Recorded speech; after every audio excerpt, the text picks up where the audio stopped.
Today is Monday, August 28th, and that only means one thing. Game week! You are Locked On Wolfpack, your daily podcast on the NC State Wolfpack, part of the Locked On Podcast Network, your team every day.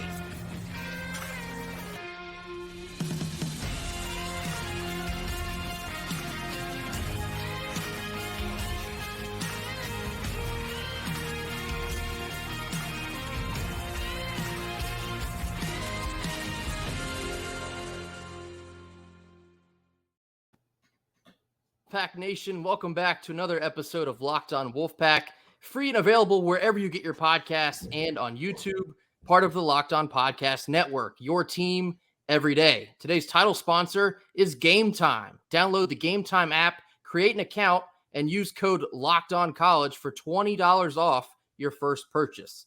As always, I'm Grayson Boone. Joining me is Kenton Gibbs.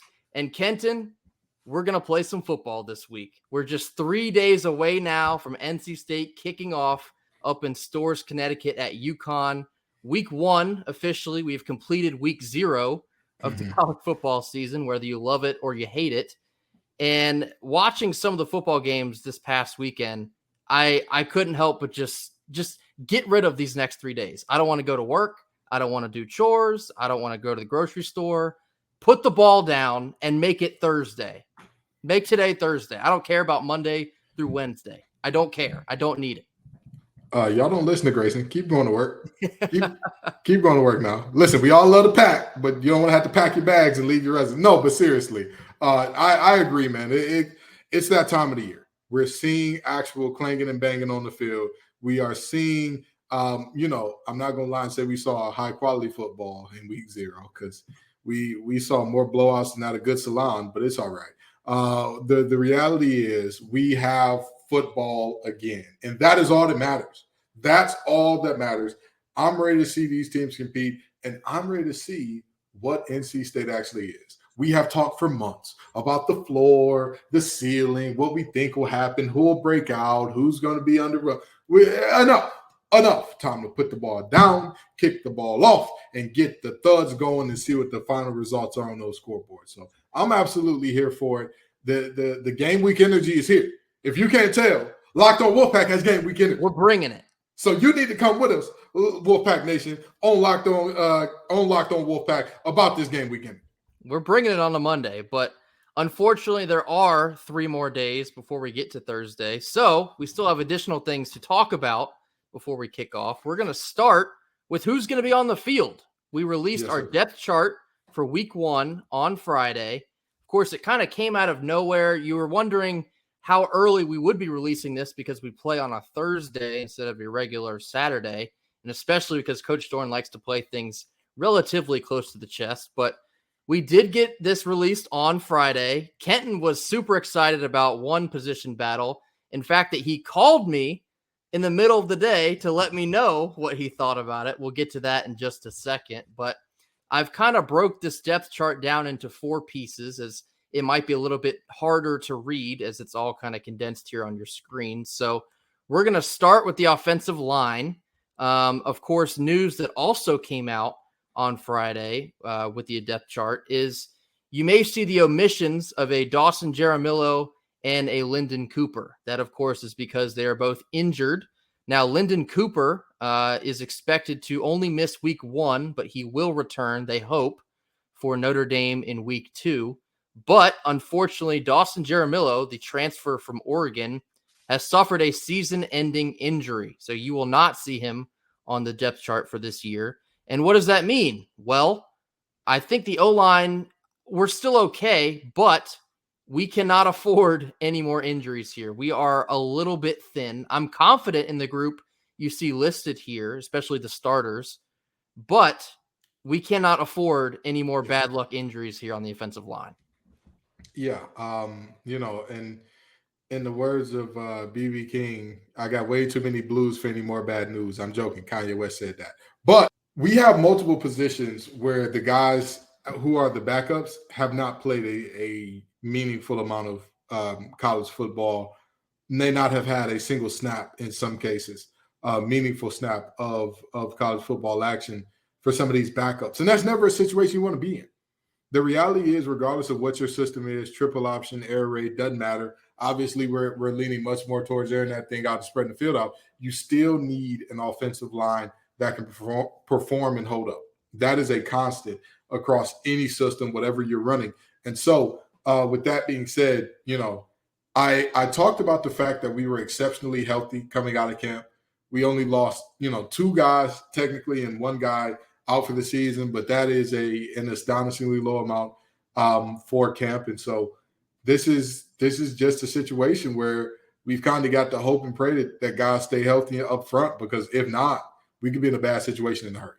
One thing I will point out here is, while we're potentially thin on the left side of the line, you got to keep in mind that Brennan's a left-handed quarterback. So it's not exactly that he's going to get blindsided if we do need additional help on the left side. And something that Brennan is praised on doing well is improv. He can improv very well, improv with the best of them. He's able to take off running and pick up gains where you might not have seen that coming.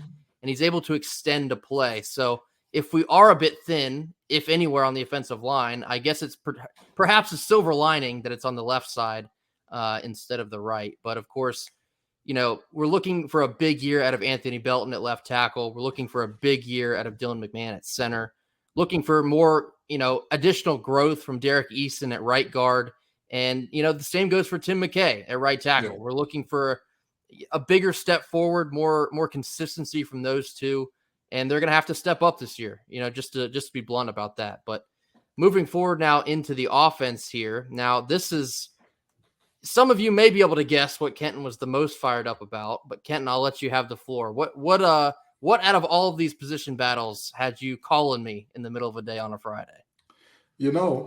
There is one guy in particular out of all these starters who I ran and raved about him and said, this guy, I keep hearing they're going to factor him in. They're going to get him the ball in all these different ways. He's going to be the guy. He's going to be a dude on this offense. And, some folks said, well, I haven't heard much about him. Well, I've heard about all these other guys. Haven't heard too much about him. And that guy would be one Mr. Julian Gray. I told everybody, I'm hearing not that he's going to be a start, just that he's battling for a starting position or that he might be a star. I was saying with a straight face, because it's what I'd heard, he's going to be an impact player this year. He's got a really good chance of being that breakout guy this year. And lo and behold, look at X number 1 on this depth chart, Mr. Julian Gray. His ability to do things when he has the ball in his hands is spectacular from what I've heard. And so I'm looking to see, it's a lot like how people talked about Tyreek Hill when he first got to the NFL, right? Oh, he's just a burner, but can he refine the other things? I'm looking to see how well Julian Gray does the other things, because I have no doubt in a system that is going to get the ball out quickly, that is going to spread defenses thin horizontally and kind of find ways to exploit that. I'm sure that they're going to find creative ways to get him the ball, but I want to know how well he does at the receiver stuff. But maybe I'm putting the cart before the horse here. I just want to see him get the ball and do something exciting first. So let's stick there first. And then if we have a great year this year, let's talk about next year potentially saying, all right, I want to see you be a great receiver in all assets. But for right now, I want to see him put on the show. Yeah, of course, there with Julian Gray, you have Terrell Timmons listed as an or. So I do expect just as often as you're seeing Julian Gray, you're also going to see a Terrell Timmons. I think you're going to see a lot of run between the two of those guys. But something else that kind of caught my attention, not so much as a concern, but more of a compliment at the play of the two of them, is Chris Tootle and Trent Penix being listed as ors. They're, complimentary of the two. And I saw some folks kind of concerned because they thought, well, in our opinion, Trent Penix has kind of been head and shoulders over the play of a Chris Tootle. I think, for one, people have kind of written off Chris Tootle and maybe not given him the respect he deserves, especially in the red zone, as you like to point out often. Ken. He gets it done. Touchdown Tootle. Once you get in that red zone, he becomes a weapon. But I do think, you're going to see both of them probably a pretty equal amount, which is going to be a lot, especially in this Robert and I offense. But, something, of course, that Trent Penix has dealt with quite often, unfortunately, is staying healthy. And I don't think that this this depth chart is a reflection of that. But it is going to be something to keep an eye on. If he's not able to stay on the field as often as we need him to be, then yeah, it is going to be Chris Tootle at the tight end spot. So that is certainly something to keep an eye on. Not really a concern there, but, and then something else I want to call attention to. Well, I guess two things is one, Keon Lassane is the top Z receiver. Not surprised by that. Of course, some folks had some comments about Bradley Rosner. Bradley Rosner just joined the program, a month ago? I mean, yeah.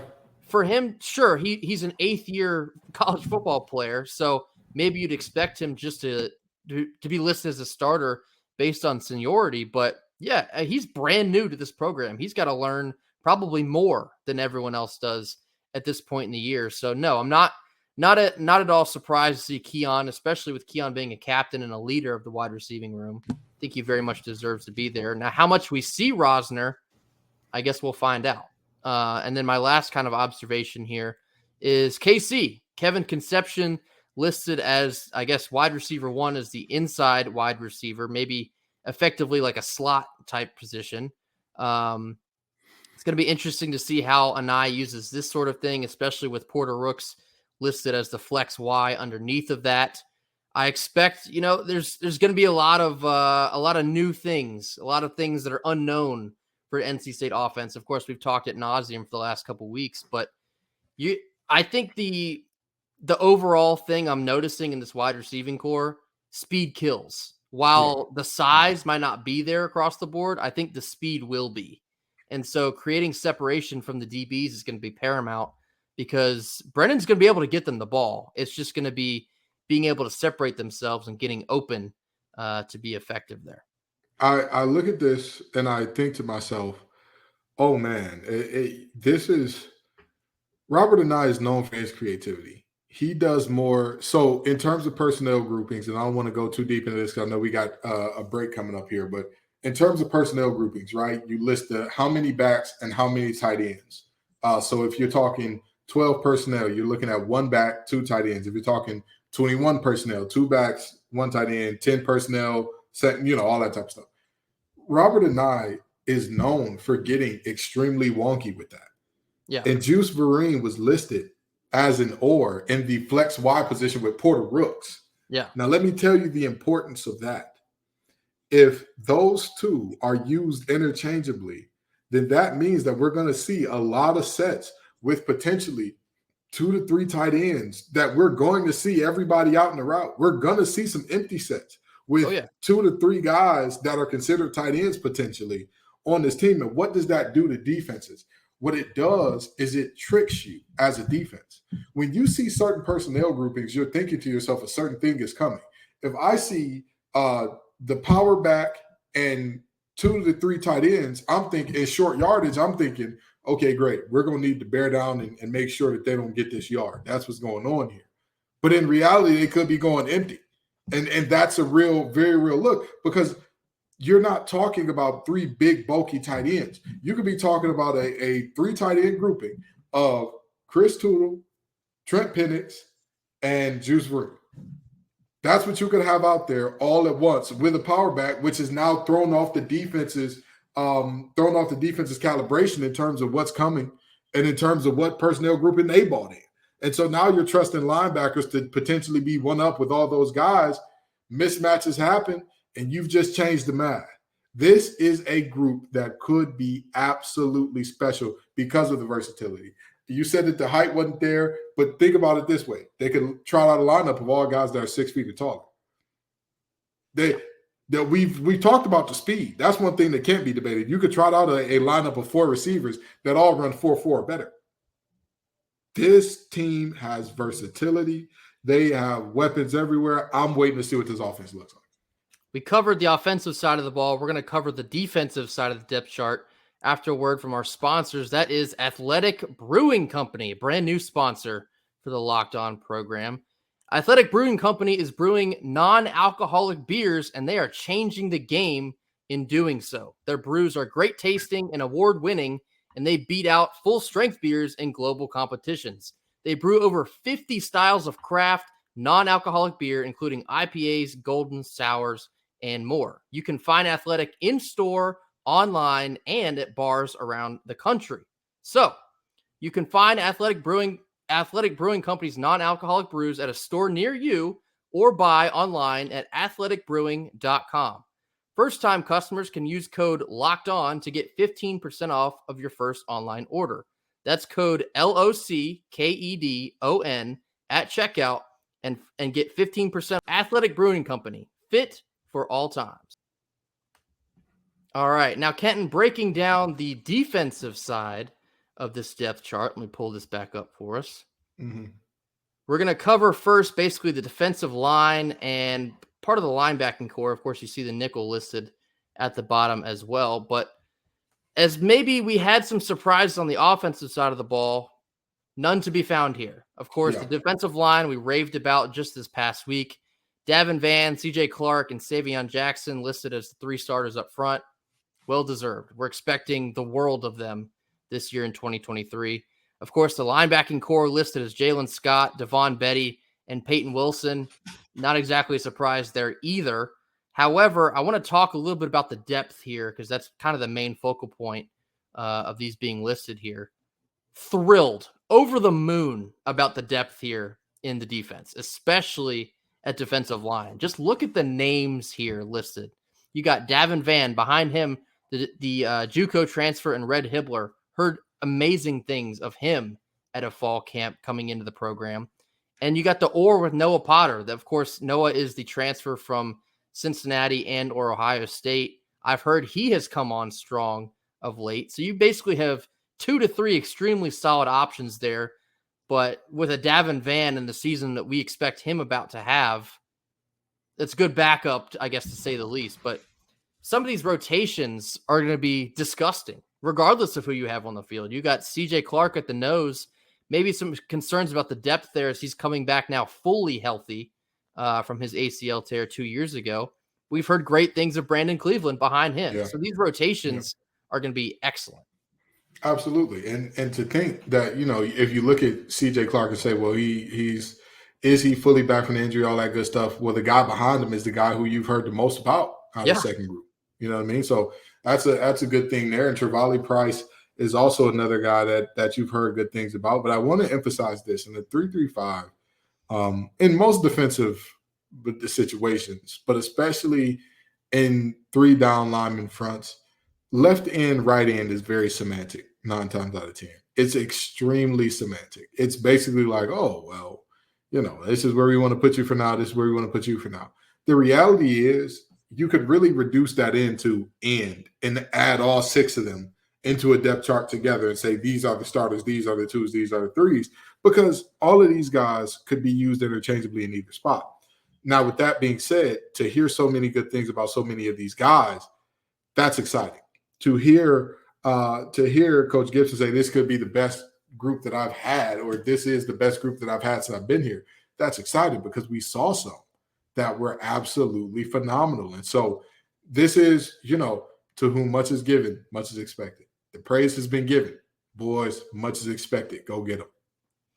And then getting into this linebacking core here, we've heard Jalen Scott perhaps has had one of the best defensive camps of anyone that we've heard about. And, we've heard about Devon Betty as well, all the experience that he is bringing to the table with the unfortunate amount of injuries we've had at the linebacking position the last 2 to 3 years. And Jalen Scott as well. Those two have gotten so much pivotal experience that they're bringing to the table here in 2023.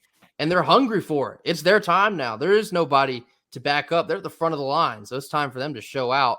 And then, need we say more about Peyton Wilson? Of course, it's going to be paramount that he stays healthy for the entire year. But Peyton leading this linebacking core, you feel just about as confident as ever in any linebacking core we maybe have ever had, except for maybe like last year with Isaiah Moore and Drake still here. But this doesn't really feel like, maybe like the smallest of steps backward, because that's how good this defense is going to be here this year. The question for this linebacking core is all about Big 11. How are the shoulders? How are the knees? If those things stay together, this is, Peyton Wilson is, every time that I've ever seen him step on the field, since the first time I watched that young man play at Orange High School, I knew he's a man amongst boys. If he's not on a professional field, he will be a man amongst boys, and he's proven that. He's proven that at this level. So it's all about how healthy he can stay, because I don't think that there is any piece and I mean this very genuinely. I've studied the ACC. I've had to do work throughout all the ACC and all that good stuff. With the quarterback position excluded, I don't think that there is any player as pivotal to their position group success, except for maybe Christian Mahogany, the guard up at Boston College. That may be the only player that is as pivotal to his position group success as Peyton Wilson is to this one. And then before we flip the page here, of course, you see the nickels listed at the bottom here. Pookie Kennedy, Robert Kennedy, another one. He's probably the second of two names that I've been hearing the most about in this defense from this fall camp, expecting humongous things from Pookie Kennedy. I've heard he's a heat-seeking missile, effectively. And I listed him as, I believe it was my guy that no one's really talking about, but will have a massive impact. I think it won't be very long at all before everyone's talking about Robert Kennedy in that nickel slot. Absolutely. This is a young man that's played a ton of football at ODU. He was a pivotal part of them beating Virginia Tech last year. I mean, came up with multiple big plays in that game. And so you're now looking at this young man in being a part of the Wolfpack and saying to yourself, well, this guy came in when there were two guys who had played a lot of ball already in terms of Darius Edmondson and Cecil Powell. And he's earned that first seat. He's earned that starting spot. I doubt that it was given away based on like, oh, we don't want to hurt our relationship with ODU. Like, that's not likely. So the reality is he's had a great camp. Everybody I've talked to about him has ranted raves about the young man. It's good to see. Yeah. And now getting into the rest of the secondary here, the usual suspects, Shaheem Battle, again, one of the better corners in this entire conference. He's been with us for 3-4 years now. The experience, he had an outstanding year last year. It's kind of crazy how good of a year he had. But of course, Aiden White was just a little bit better. So he gets most of the shine. But when you have Shaheem on the left and Aiden on the right, talk about lockdown, putting the clamps on somebody. I think we've forgotten exactly how good these two are together. And you build another year of experience, and especially with the depth behind them and the safeties with the Devin Boykin and Jakeem Harris, all the confidence in the world in this group. I think I've even said it on here before. I think the secondary is the grouping that I am most confident about of this entire team. I want to talk about a player that, and I know we're probably going to get to him later, but I want to jump around here because I need to talk about this young man. I need to. I got to do it. Brandon Seiss, who is listed as Aiden White's backup. Yeah. That is a true freshman that I have heard from day one has walked in and been a dude on this defense. That is a guy that I've heard more and more about in terms of, hey, if there's some freshmen to look out for, he's one of them. If we're talking true freshmen to look out for, he's one of them. And so with that being said, Brandon Seiss, top corner out of the state of South Carolina last year, was extremely excited to get him on campus. I believe he got on campus early and went through spring ball as well. I could be incorrect there, but I'm fairly certain he did. This is a young man to watch out for because we talked about, is this the greatest DB recruited class that we've seen? And I believe we were talking about the 2023 class coming in, and look at the only true freshman listed on this 2D. It's him.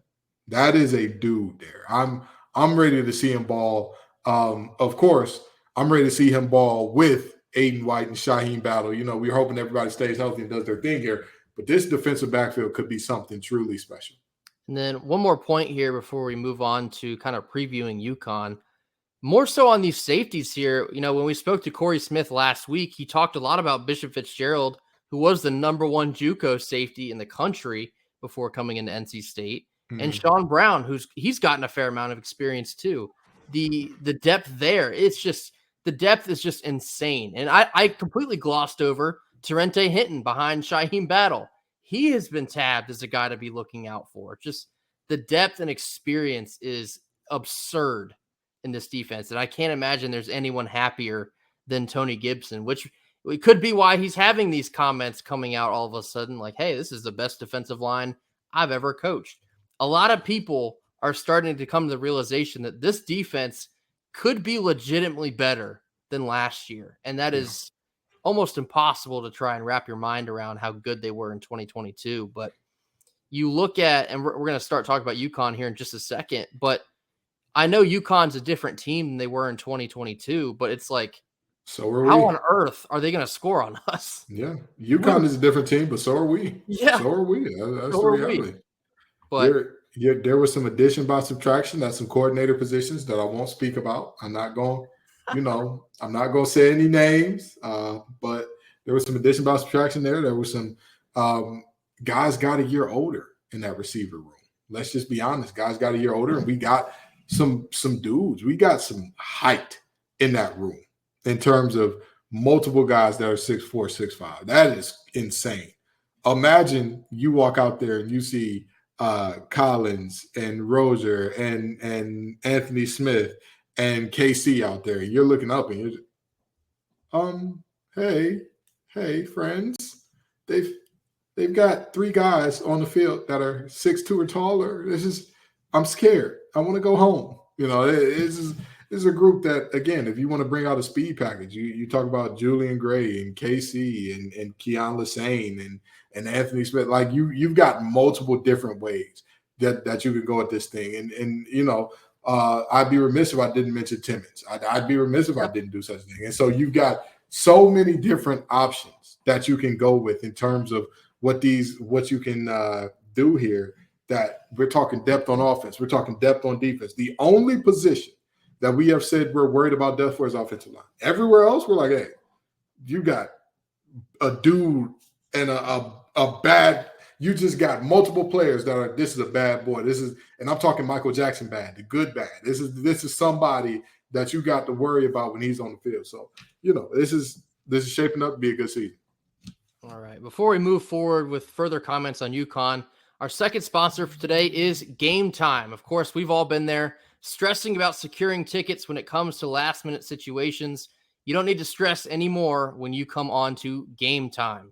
Gametime is the fastest and easiest way to buy tickets for all the sports, music, comedy, and theater near you. With killer deals and last-minute tickets and the best price guarantee, you can stop stressing over the tickets and start getting hyped for the fun that you're about to have. The Gametime guarantee means you'll always get the best price. If you find tickets in the same section and row for less, Gametime will credit you 110% of the difference. That is incredible. So, buy tickets in a matter of seconds, 2 taps, and you're all set. Download the Gametime app, create an account, and use code LOCKEDONCollege for 20% off your first purchase. Terms apply. And again, create an account, redeem code LOCKEDONCollege for $20 off. Download Gametime today. Last-minute tickets, lowest price guaranteed. All right, before we get out of here on a Monday, I do kind of want to give a couple comments briefly on UConn. Of course, we're going to be breaking down the offense for both teams tomorrow on Tuesday, but just kind of scratching the surface here when it comes to UConn. They're not the same team, and we've said that a lot coming into this preview. They're not the same team that we saw in 2022. Of course, we beat them by a score of 41-10 last year. It was effectively getting up by a score of 31-0 and kind of hitting cruise control from there. Yeah. But, this time it's on the road, and that's a whole different beast. Of course, the last time NC State visited UConn, I believe it was like 2012. Mike Glennon was at quarterback. Kenton, without looking, can you guess what the final score of that game was? I'm going to guess 42-14. The score was 10-7. That's ugly.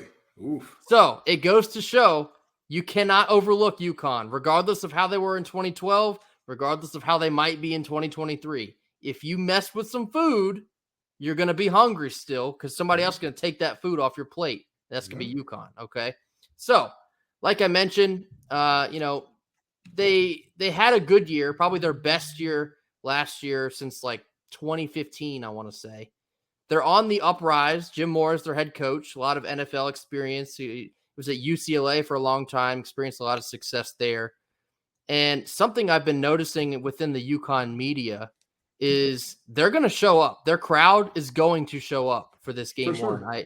I did some perusing of their schedule.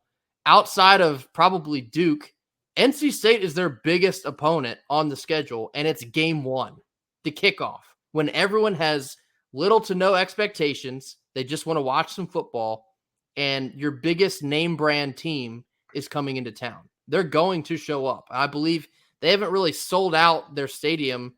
I think it was since like 2016 or something like that when they played Syracuse. It's been a long time since they've had a marquee name come into town. So NC State, we got to be ready for this. And I'm sure Coach Doeren and the rest of the coaching staff, they're going to do more than enough to get the boys ready. But it just goes to show you, you can't be overlooking at an opponent like this. You cannot fall asleep at the wheel, especially not in week one. Because, again, if you play with food, especially with a team that's on the uptick, you could get surprised. I mean, I think the biggest thing here is they're on scholarship too. Yeah. Like, let's be very real about this. And also, that's a team that got better and better and better as the year went on. That's a team that, started first play of the game, Thayer Thomas, dome top. Let me get that up off you, young man, and doing great things there. But the reality is our domination of them was not – that was the widest margin of loss that they had the entire season. Right. From there, they got better and better and better every game. And I genuinely mean that. And so with that being said, again, they lost their quarterback and all that, or they have a different quarterback than, who they had starting last season and all that. Yeah, they lost some guys here and there. The reality is simple. We lost some guys as well. We lost our quarterback as well. We lost our lead back as well. So this is not a game that I think we can go into saying, all right, the hay's in the barn, boys. We show up and we're going to whoop them by 30. This ain't that. And that ain't this. So this team needs to prepare the right way. Take everything seriously with this team. Prepare for them as if you're preparing for Clemson, and you'll be just fine. Yeah. Some of the things I've been reading too is that the bowl game that they made it to last year was their first bowl game since 2015. And the sentiment around the team and in their community up there is, okay, we've done that. We're raising the floor. We want more now. That's no longer good enough. We want to win more than 6 games. We want to be into a bigger bowl. We want to win that bowl game. And that's starting with NC State rolling into town here. So there is no time to be surprised here by an upstart UConn, especially on the road in week one. We got to roll in off the bus, let them know who NC State is and what we came to do, and then cruise on from there. Because, again, I've said it on here, we're better than UConn at every facet of the game. Offense, defense, special teams. We have the edge there. Disrespectfully, respectfully, however you want to frame it, we're better than UConn. We need to go up there and make sure they know it after 60 minutes of ball. Yeah, I mean, objectively speaking, when you're playing a team that you are when you're playing a team that you have more talent than, letting them hang around is the worst thing you could ever do. Letting them hang around, this needs to look like, I'm not going to say IMG versus Bishop Sycamore, but this needs to not be a game where it's like a tussle back and forth and all that good stuff. The line is 15. We're 15-point favorites in this thing. So, the Vegas is expecting them to hang around and keep this thing close. But the reality is, I mean, this team has to get started fast. Get started fast. Don't play around. Don't do all those things.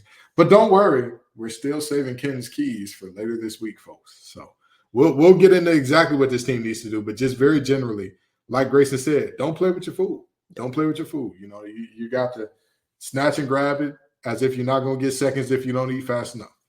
Yeah, much more of a general preview here on Monday. We're going to be breaking down the offense for both teams tomorrow on Tuesday, and then some defense and predictions to come on Wednesday. So be sure to stay tuned for that. That'll do it for us here on Monday. As always, thank you so much for tuning in with us, hitting that like button, tossing some comments in the box. I guess we'll still have a Fan Friday. Of course, it'll be a little bit of a recap show as we play on Thursday. But be sure to throw your comments in. We'll read and respond to those. And as always, hit that subscribe button. We'll see you all tomorrow for more of a breakdown. Until then, go Pack. Go Pack.